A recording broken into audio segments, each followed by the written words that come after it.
और अब जो स्थितियां निकल कर सामने आ रही हैं, जिस तरह से देश के दुश्मन और उनके साथ देश के गद्दार बिल्कुल कंधे से कंधा मिलाकर सुप्रीम कोर्ट तक ताल ठोक रहे हैं। तो अन्यथा अभी तो ये थोड़ा अल्पसंख्यक है, कुछ सीटों पर ये अपने प्रत्याशी जिता देते हैं, फिर ये देश के अंदर पूरे प्रत्याशी जिताएंगे, ये तय करेंगे। सोचिए, सोमनाथ मंदिर में बुलडोजर ना चल पाए, इसके लिए सुप्रीम कोर्ट ने हंटर चलाया। उसी सुप्रीम कोर्ट ने कह दिया ना ना ना, यदि अवैध निर्माण है तो उसको ढा दो। वो एक बड़ा, उस समय प्रणय राय के चैनल में काम करता था, एक खौफ पैदा करता था कि ऐसे हिटलर ने डिटेंशन सेंटर बनाया था, भारत में बनेगा, अहमदाबाद में बन गया हो। और उसको नहीं ना, देखिए बताइए, ये महिला कह रही है कि सीआरपीएफ में उसका पति है, एक महिला कह रही है कि पंजाब जम्मू कश्मीर में उसका पति है। मतलब उधर से महिला शादी कर रहा, ज्यादातर तो खैर उधर के मूल्य आए, यहाँ पर तो मुस्लिम मूल्य नहीं मिलते उनको, 10-10, 15-15 बच्चे पाकिस्तानी पैदा करके यहाँ से चले गए। लेकिन कई ऐसी महिलाएं हैं जिसका पति पुलिस में है, फोर्स में है, बीएसएफ, अब बीएसएफ में भी हो सकता होगा, अभी तो सीआरपीएफ और जम्मू कश्मीर पुलिस का तो निकल करके सामने आ गया, हो सकता है बीएसएफ में भी हो सकता है आर्मी में हो।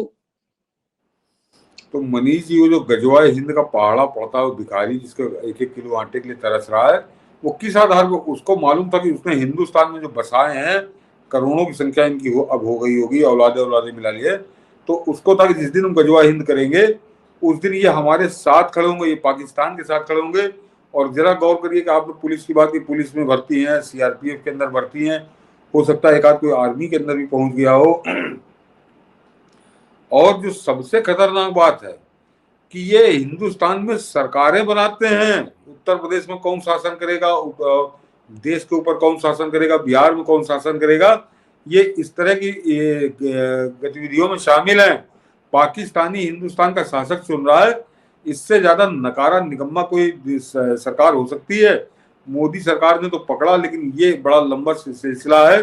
और 40 साल से कांग्रेस ये बीज बो रही थी, पाकिस्तानी बीज मंगा के पाकिस्तान के सहयोग से बो रही थी। तो पूरी तरह से इस पे कांग्रेस तो नंगी हुई है। और मैं फिर कहूंगा कि वो जो पहलगांव में जो बलिदान हुआ है जिनका, उनका बलिदान बोल रहा है, उनका खून इसकी कीमत मांग रहा है। ये जो नंगे हो रहे हैं, अब ये लाखों की संख्या में पकड़ में आया है, और अभी आगे देखिए कहां तक जाएगा ये। क्या सर यही सही समय है देश में एनआरसी लागू करने का? हाँ, सरकार क्या ये उम्मीद आपको लगता है कभी जुटा पाएगी सरकार?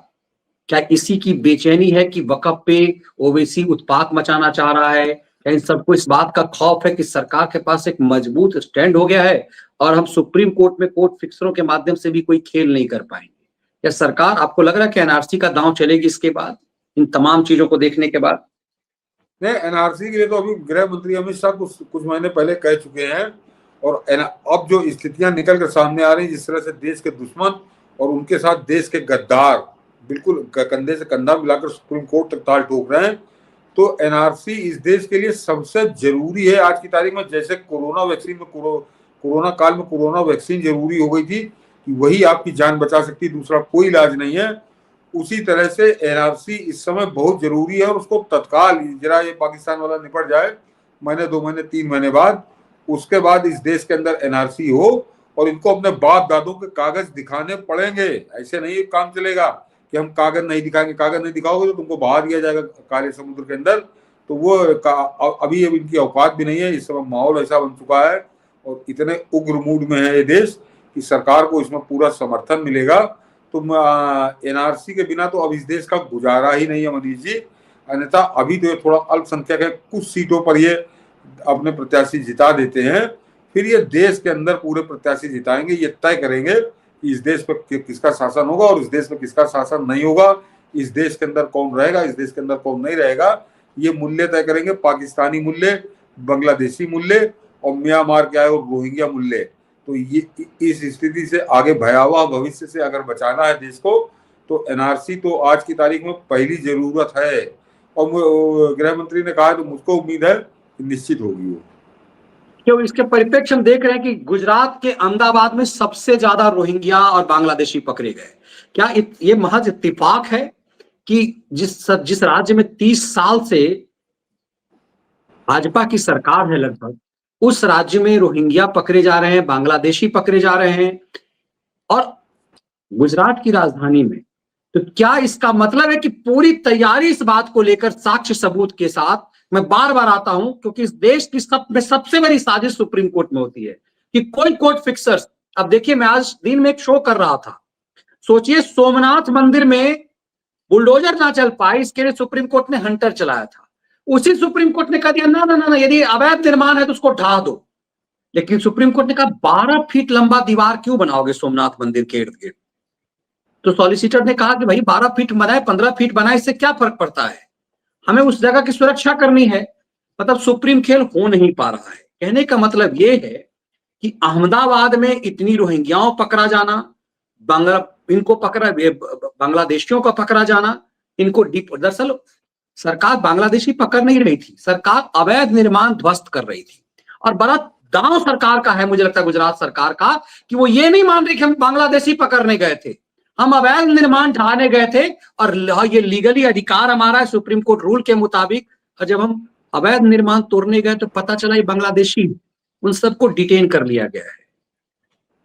जिस चीज के लिए कहते हैं कागज नहीं दिखाएंगे, डिटेंशन सेंटर में रखा जाएगा। आपको याद होगा प्रणय राय का वो चोट्टा जो है, वो पाड़ा उस समय प्रणय राय के चैनल में काम करता था, एक खौफ पैदा करता था कि ऐसे हिटलर ने डिटेंशन सेंटर बनाया था, भारत में बनेगा, अहमदाबाद में बन गया हो। तो क्या ये सब चीजें एनआरसी को हरी झंडी देने के लिए दिखाई दे रहा है? मनीष जी, अभी आपने जाकर जिक्र किया गुजरात का, तो गुजरात भी एक नया नायक वहां आकार ले रहा है। वो भी आने वाले 2-4 साल के अंदर वो हीरो होगा देश के अंदर। वो जो वहां के गृह मंत्री हैं हर्ष संघवी, और वो एक वैसे तो ज्यादातर यहाँ पे सत्ता का इतना लोभ है, इतनी वो, कि जो मुख्यमंत्री होता है वही अपने पास गृह मंत्रालय रख लेता कि गृह मंत्रालय मुख्यमंत्री महोदय के पास होगा। लेकिन वहां पे हर्ष संघवी के पास गृह मंत्रालय है। और ये अभी जो चल रही है ड्राइव, इसके अलावा इससे पहले भी इन मूल्यों से कैसे निपटना है, ये हर्ष संघवी पूरे देश को बता रहे हैं। बेट द्वारका वहां पे बिल्कुल साफ हो चुका है, सोमनाथ साफ हो चुका है, अब अहमदाबाद के अंदर साफ कर रहे हैं। तो और हर्ष संघवी से पूरे देश के नेताओं को सबक लेना चाहिए, खासकर जो भाजपा की सरकारें हैं, और इसी तरह से निपटना होगा। अन्यथा तुम तो शायद अपना समय काट के चले जाओगे, उसके बाद कोई समय काटने लायक रह नहीं जाएगा। बिल्कुल, और इसीलिए हम सबको ये फिर समझने की जरूरत है कि क्यों इस देश को अब एनआरसी की बहुत बहुत बहुत जरूरत है। जरूरत है सर, पाकिस्तान में मैं बार बार देख रहा हूं कि पाकिस्तान के अंदर खौफ जबड़ा है। भारत के प्रधानमंत्री ने एक बार भी नहीं कहा है कि हम तुम्हारी ठुकाई करेंगे, तुम्हारी तुड़ाई करेंगे।